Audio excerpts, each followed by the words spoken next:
اور وہ واقعہ یاد کیجیے جب آپ کے رب نے فرشتوں سے فرمایا کہ میں سن رسیدہ اور سیاہ بودار بجنے والے گارے سے ایک بشر ایک بچڑے پیدا کرنے والا ہوں۔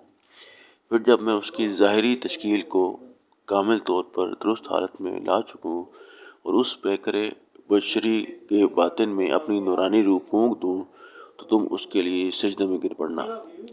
بس اس پیکرے بشر کے اندر نور ربانی کا چراغ جلتے ہی سارے کے سارے فرشتوں نے سجدہ کیا سوائے ابلیس کے۔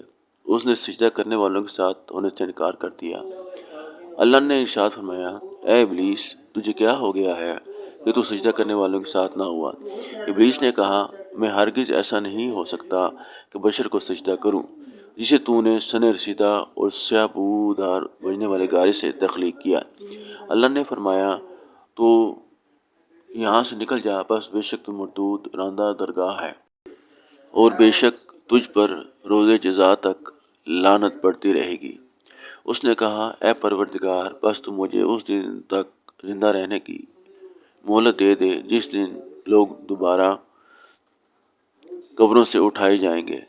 اللہ نے فرمایا، جا، بے شک تو مہلت یافتہ لوگوں میں سے ہے، وقت مقررہ کے دن قیامت تک۔ ابلیس نے کہا، اے پروردگار، اس سبب سے جو تو نے مجھے گمراہ کیا، میں بھی یقیناً ان کے لیے زمین میں گناہوں اور نافرمانیوں کو خوب آراستہ و خوشنما بنا دوں گا اور ان سب کو ضرور گمراہ کر کے رہوں گا، سوائے تیرے ان برگزیدہ بندوں کے جو میرے اور نفس کے فریبوں سے خلاصی پا چکے ہیں۔ اللہ نے ارشاد فرمایا، یہ خلاص ہی راستہ ہے جو سیدھا میرے در پر آتا ہے۔